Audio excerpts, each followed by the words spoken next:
저는 한덕수 대통령 권한대행께 국회법, 국회증언감정법, 양곡관리법, 농산물가격안정법, 농업재해대책법, 농업재해보험법 개정안 등 이재명 국정 파탄 6법에 대해 제2요구권을 행사할 것을 다시 한번 요청합니다.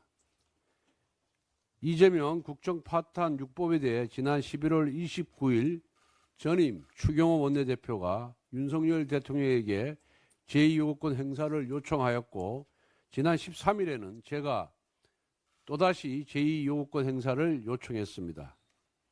이 법안들은 모두 민주당이 거대 야당의 위력을 악용하여 충분한 검토와 여야 합의 없이 일방 처리한 법안들입니다. 예산안과 예산부수 법안의 자동 부의 제도를 폐지하는 국회법 개정안은 예산안 의결 기한을 12월 2일로 정해놓은 헌법에 정면으로 반합니다.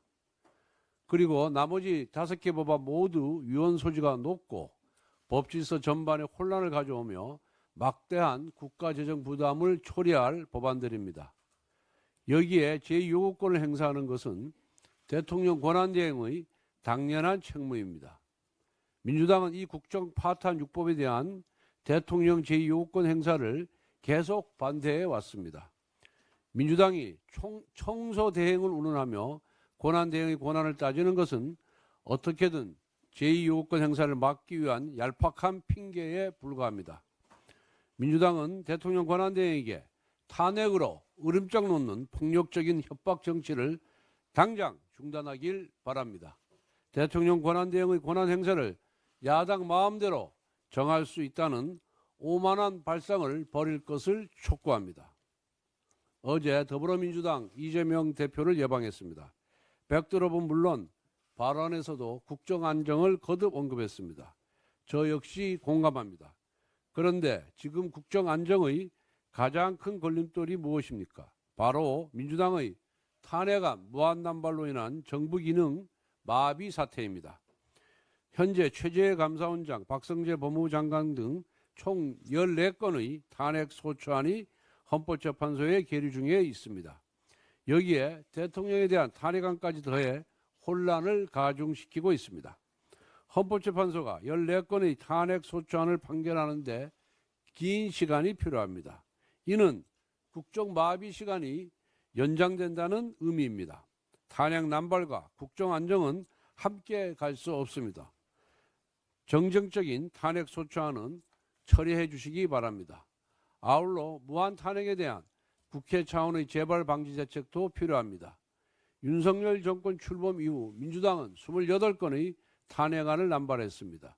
국민의원 탄핵으로 국정을 마비시키고 검사 탄핵으로 사법 기능을 마비시켰습니다. 심지어 한덕수 권한대행이 거부권을 행사하면 탄핵하겠다며 엄포를 놓고 있습니다. 그동안 남발된 탄핵안이 얼마나 허술한지 구체적 사례도 속출하고 있습니다. 지난 18일 탄핵 소추된 이창수 서울중앙지검장 등 검사 3명에 대한 첫 변론 준비 기일을 열었으나 3분 만에 종료되었습니다. 탄핵 심판을 청구한 국회 측이 변호사를 선임하지 않으면서 아무도 재판에 출석하지 않았기 때문입니다.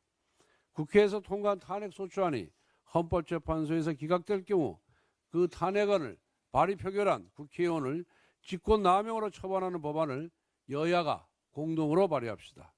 탄핵 남용은 입법부의 직권남용입니다. 행정부가 잘못하면 입법부는 국정조사와 특검 등을 통해 견제할 수가 있습니다. 그런데 지금처럼 입법부가 탄핵안을 남발하며 행정부를 마비시킬 경우 행정부는 견제 수단이 없습니다. 입법 독재를 막고 상권 분립의 원칙을 지키기 위해서라도 정쟁적인 탄핵안 남발에 대한 처벌 규정은 반드시 필요합니다. 민주당은 입으로 국정안정을 외치면서 손으로 탄핵안을 만지작거리는 부조리극을 그만두어야 합니다. 그리고 무한 탄핵의 과오를 성찰하고 그 방지 대책을 함께 세워야 합니다.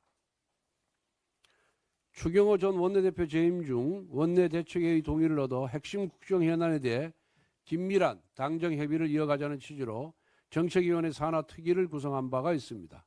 그중에 저출생 대응 특위, 연금 개혁 특위, 노동 전환 특위, AI 3대 강국 도약 특위는 매우 중요하고 시급한 국가 현안을 다루고 있습니다. 그리고 위원장님과 위원님들께서 적극적인 활동 의지를 갖고 계신 만큼 이상 4개의 특위에 대해서는 앞으로 지속적으로 운영할 것을 제안합니다. 특히 AI 경우 이틀 전 AI 기본법이 법사위를 통과해서 본회의 통과만을 남겨두고 있습니다.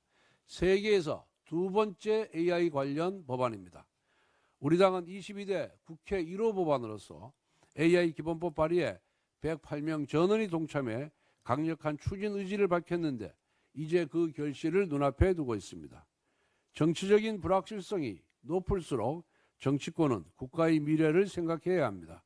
AI가 국가와 기업 간의 경계를 허물면서 새로운 경제 안보 패권 수단으로 부각되고 있어 세계 각국이 AI 기술 경쟁에 총력을 기울이고 있습니다. 우리 당과 정부는 AI 도약을 위한 정책 추진과 예산 확보에 한마음 한뜻으로 전력을 다하겠습니다. 야당도 대한민국의 미래 성장 동력 만들기에 힘을 모아주실 것을 당부드립니다. 앞으로 AI 특위의 활발한 활동을 기대합니다.